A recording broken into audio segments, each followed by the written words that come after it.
نحب ننوه انه موجود ويانا ضيف. اليوم ضيفنا هارون رياض، نحات ورسام. اول شيء صباح الخير عليك. صباح النور. نورتنا، كل عام وانت بالف خير. كل عام وانتم بخير، واكيد وهذا بنوركم يا حياك الله. اهلا وسهلا، نورتنا اليوم. هارون، اعطينا بطاقه تعريفيه لحضرتك حتى الناس تتعرف عليك. هارون رسام تشكيلي، فنان تشكيلي ورسام ونحات من مدينة كربلاء، أدام كلية فنون جميلة، قسم رسم، مرحلة رابعة. أهلا وسهلا بك. حياك الله. حدثنا عن بدايتك، يعني شو وقت اكتشفت موهبتك الفنية؟ كبداية اكتشفت الموهبة يعني بالصغر، يعني أول ما بديت بالأول ابتدائي بديت أرسم، وهذا الشيء استمر وياي لحد ما وصلت للخامس إعدادي. قررت إنه أبدي بالاحتراف وقمت أرسم البورتريه نعم الخاص بالوجوه، وبديت حققت إنه الشيء اللي أريده، ودخلت كلية فنون. أول مرة دخلت البصرة، كلية فنون البصرة. تمام. وطلعت من يعني ما اعتمدت على موهبتك، إنه أنت يعني شاب أنت مؤمن إنه الموهبة تسقل بالدراسة، يعني نعم. من هالباب أنت دخلت كلية فنون جميلة. نعم. نعم. أي دخلت البصرة لو بغداد مباشرة؟ دخلت البصرة سنة. نعم. على الانسيابية قدمت، دخلت سنة بالبصرة درست هناك. نعم. بعدين قدمت نقل بالمرحلة الثانية على كلية الفنون الجميلة بغداد. وهسه أنا دا أكمل ومرحلة رابعة. يا أهلا وسهلا. أتمنى لك الموفقية. طبعا احنا بدورنا كقناة راصد احنا ندعم المواهب الشابة ونحب نظهرهم للجمهور حتى الناس تطلع على أعمالكم. هارون، شلون تتعامل مع الفرشات، مع الألوان؟ شلون يعني، يا ريت تسولف لنا شلون تحس بهذا الانسجام، الميكس بين اللون، الألوان، الفرشة، القماش، اللوحة، شلون تتعامل وياها؟ كبداية نعم. بالنسبة للرسام اللوحة تكون يعني أفضل صديق له. جميل. أدوات الرسم تكون حلو. أفضل صديق له. يعني احنا حتى بوقت الفرح، وقت اللي نحتاج هدية، تكون عندنا أجمل هدية إنه تجيب لنا أدوات رسم. حلو. جميل. أي نعم. يعني هسه تريد من عندنا هديه ولا لا ولا الدرجة. تدلل. اي نعم. التعامل بالفرشات يعني على الهواء، على هواء ايدك، وتكون يعني بسلاسة واحساس. نعم. لذلك انت اكثر الرسامين نشوفهم وقت الراحة نعم. يرسم رسمة سلسة جميلة. نعم. وقت انه يكون متوتر راح يشوف الرسمة بها ضربات قوية، دليل على انه يخرج الطاقة يعني اللي بداخله. تفرغ طاقتك الداخلية وارهاصاتك الداخلية. اي نعم. باللوحة وبالرسم. نعم. هارون، عندك هوية تميز أعمالك عن بقية الفنانين والفنانات؟ كبالعراق لو على الجانب المحلي، يعني بصمة في رسمك بيش تتميز؟ أعمالي تتميز يعني إنه أختار الشكليات الكاركتير. حلو. مقارب للحقيقة، ويكون دائما أسلوبي بقلم الجاف. وأكثر أعمالي تكون ورق أبيض أسود وقلم أبيض. زين. يصير أحلى. فتكون طريقة اللف إنه عدة خطوط، خلينا نقول إحنا شخابيط بالعامية، عدة خطوط. أنت تشوفها خطوط من بالقريب، ركز عليها، هي خطوط. نعم. من تبتعد عنها راح تلقى بها رسمة. زين. راح تلقى عمل يعني فني رسمة بها. وهذا العمل يمتاز يعني بالسرعة أيضا، لأن نعرف احنا الرسم الكلاسيكي نعم تتأخر بالشغل مالته، ممكن تكون 24 ساعة 12 ساعة أو ممكن شهر. نعم. اللي يميز هذا العمل القوة والسرعة، وتبين إمكانيات الفنان. طيب يعني هسه جاي نشوف اللوحات طبعا جدا راقية وقريبة للعالمية. يعني امتازيت برسم الشخصيات، الوجوه، يعني لو مناظر طبيعية، لو يعني تكعيبي، لو سريالي، بمن يعني أكثر شيء الوجوه. زين. هذا على الجانب هذا قلم الرصاص، هذا اللوحة جاي نشوفها قلم الرصاص. على الجانب المحلي. نعم. يعني اللي يطلبوه الجمهور اللي خارج الكلية، خارج الأكاديمية، الرسمات الكلاسيكية العادية اللي ممكن تعجب المشاهد واللي تستعرض بها الرسم الكلاسيكي. هذا هسه الوجه هذا يعني هارون بالإضافة أنت رسمت نحات أيضا. نعم. جميل. ما شاء الله. على شنو تنحت؟ على الطين، على الخشب، على شنو؟ على الطين وعلى البورق وعلى الخشب وكل الخامات انحت عليها، على الشمع. هسه هاي شخابيط؟ اي. هذا شخصية هالك، هذا الأخضر جرين. اي. هذا بالقلم الجاف. جميل. يعني يعني بطلب من الآخرين لو أنت لا، يعني ترسم؟ ما أحب أرسم طلبات. انا ارسم اللي احس به واللي يعجبني. طيب هارون، انت ما تحاول انه تجعل انه مصدر رزق يكون لك هسه حاليا، لو ما نفكر بهذا الشيء؟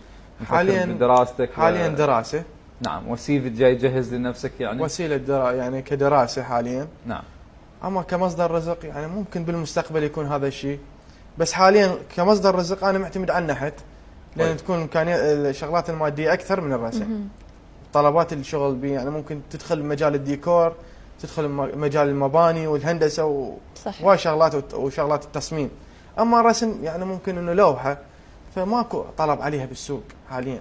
يعني هسه فهمت من كلامك انه ما جاي ترسم بالالوان المائيه، فقط جاف ورصاص يعني؟ لو ارسم عندي لوحات الوان مائيه، وعندي لوحات ديجيتال رقمي، رسمات رقميه، بس ما تستهويك بقدر قلم الجاف قلم الجاف.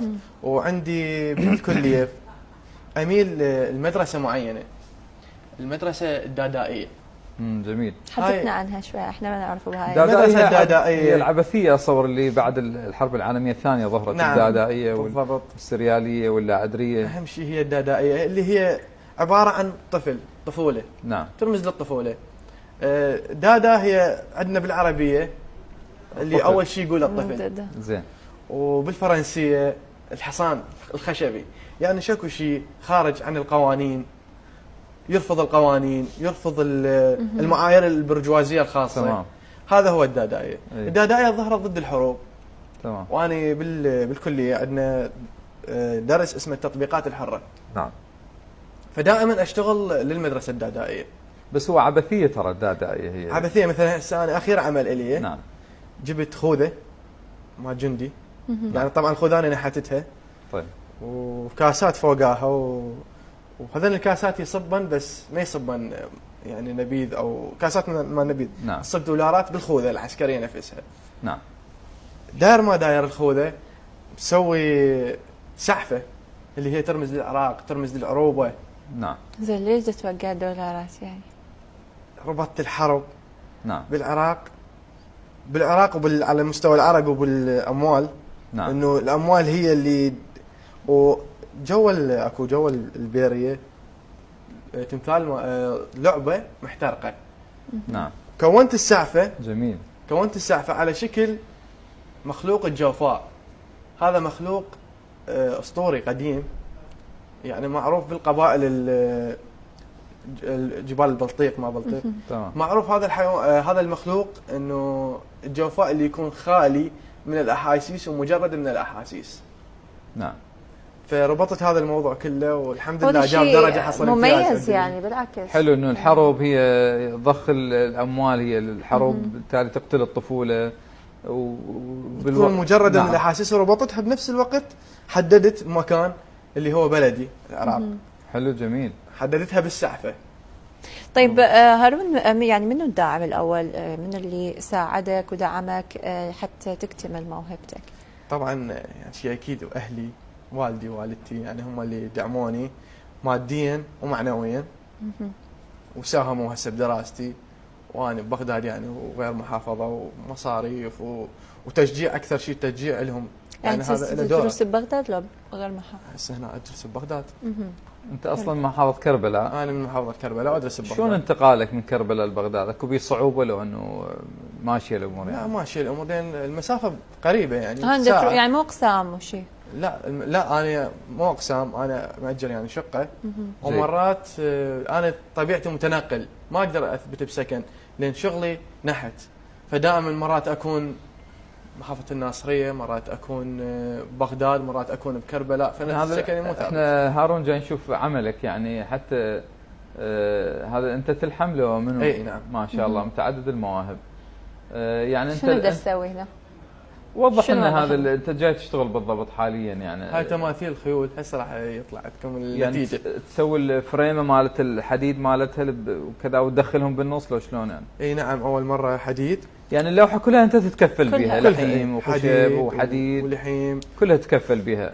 لحيم يعني حديد وفايبر كلاس. اخير شيء النتيجه خيول. هاي طلعت الخيول. طيب هذا شنو الخشب لو حديد؟ لا هذا فايبر كلاس، ماده الفايبر كلاس. تشتغل على الفايبر كلاس. ما شاء الله.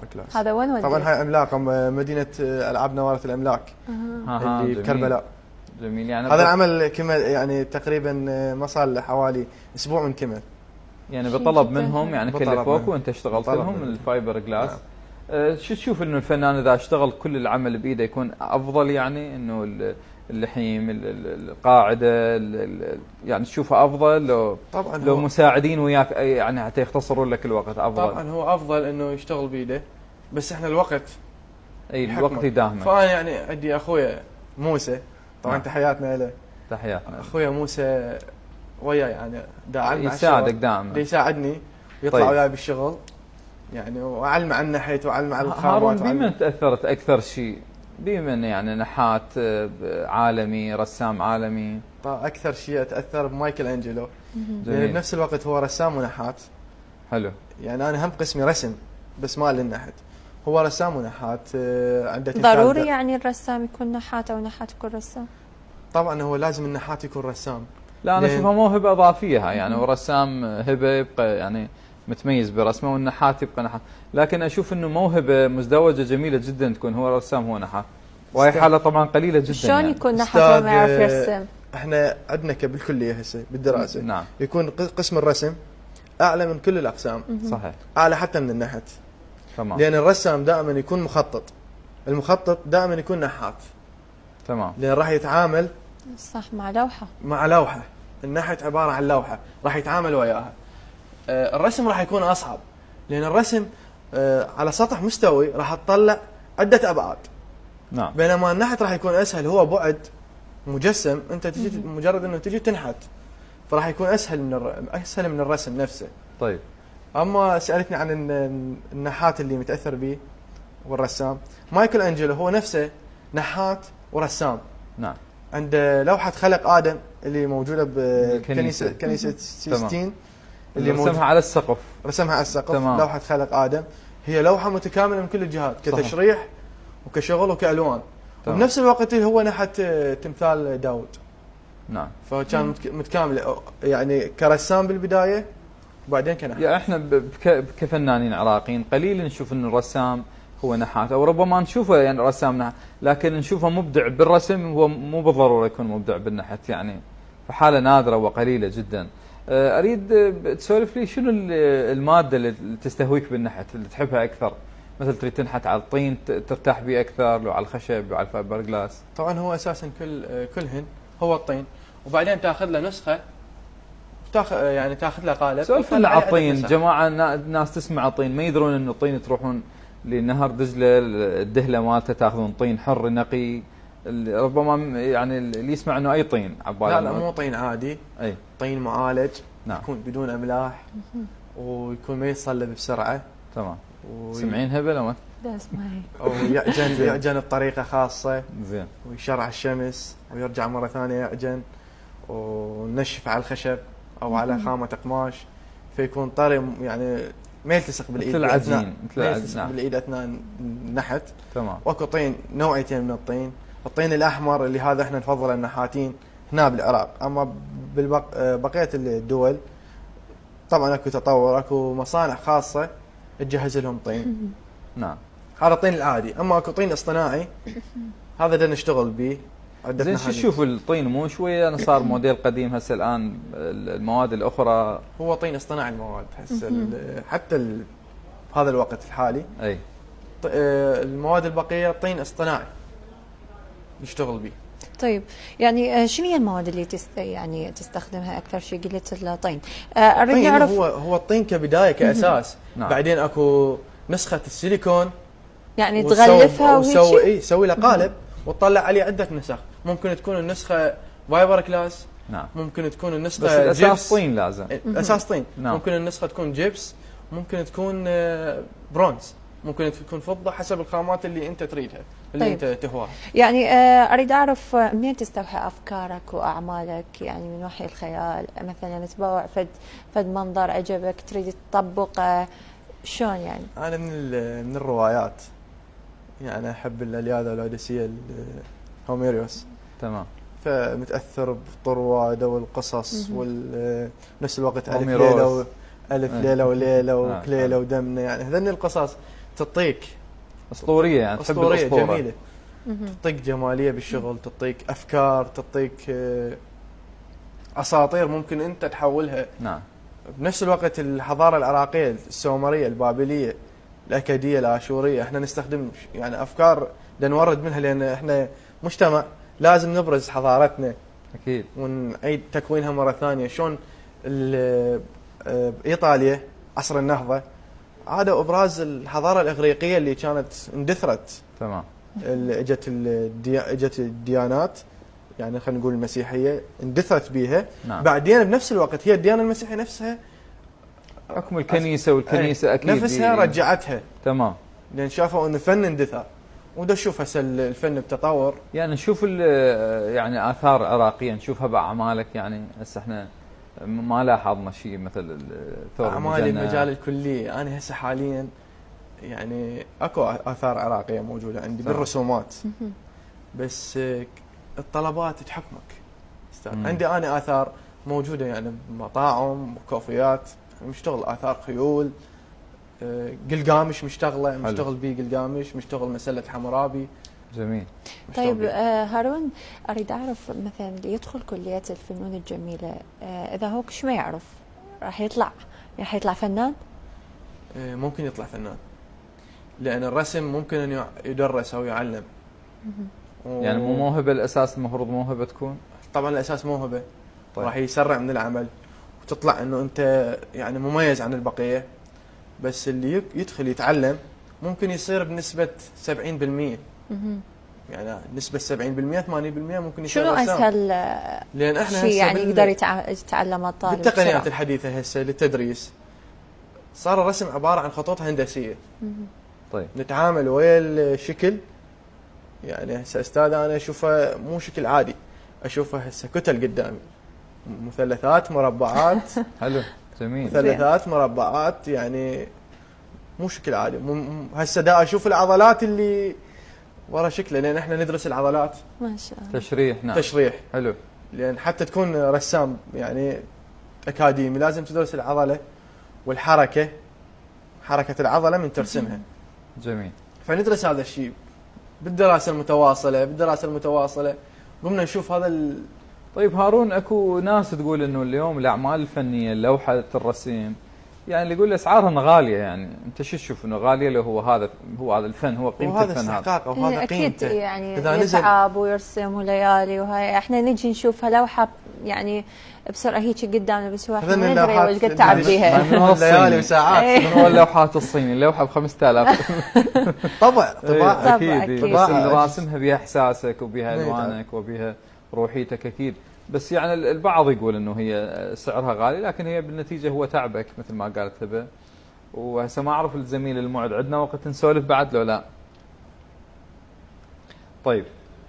طيب عندنا طيب شنو مشاريعك المستقبل يا هارون بعد التخرج يعني هو كمشغل خاص بالنحت والرسم خاص بي يعني، واحب انه اساعد الاطفال، لان انا بدايتي بالرسم كانت كطفل. نعم. طيب. بالطفوله بدايتي بالرسم، احاول انه اساعد الاطفال باكثر قدر ممكن، يعني انه اخليهم يبدون او يعتنقون هذا المذهب، مذهب الرسم، مذهب الفن. حلو. لان هو هذا اجمل مذهب واجمل معتقد. هارون انتم بكربل اكو انديه، اكو ملتقيات للفنانين للرسامين؟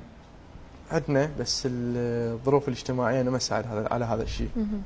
يعني انا كنت يعني تاذيت هواي يعني مدينتي، لان ماكو لا معهد فنون لا كليه، فصعوبه نواجه بهذا الشيء. زين، معارض فنيه عندك؟ سويت معارض شاركت بمعارض فنيه، جاليري داخلي خارجي؟ شاركت بالطفوله، يعني من كنت بالخامسه ابتدائي شاركت بوقتها، اخذت مركز يعني زين، جائزه زين اخذت. زين. وهاي بالخامسه ابتدائي شاركت. نعرض اعمال بشارع الثقافه بكربلاء. زين. اكو شارع الثقافه بكربلاء. واحب انوه على اسره انا كلش احبها، يعني اسره فن العمالقه. هاي الاسره اللي تدعم المواهب في كربلاء. هاي لا نعم. هاي الاسره بكل العراق. صديقنا الاعلامي حيدر عباده نعم يفتر على المحافظات، والموهوبين اللي ما عندهم امكانيات يساعدهم. طبعا هو الولد عادي حاله من حالنا يعني، ويعيش اجواءهم ومن البصره هو الولد. زين. وهسه كون اسره فن العمالقه احنا نفتخر بيها، وهسه نساعد الموهوبين وتنشر اعمالهم. طيب. وتدرس رسم بنفس الوقت، يعني هي هاي ممتاز. خاصه بالموهوبين. نعم. هارون رياض، رسام ونحات من كربلاء المقدسة، شكرا جزيلا لحضورك. شكرا شكراً جزيلا جزيلاً لكم، اكيد لك. انا اتشرف بكم وشرف نورتنا. التجاوز قناة معكم. الراصد داعمة لك وداعمة لكل المواهب الشابة، واحنا حاضرين بأي وقت تسلمون، وتأمرنا. ربي يحفظكم. شكرا جزيلا. تسلمون، تحياتي لكم، تحياتي الكادر واللي يشاهدونا. شكرا.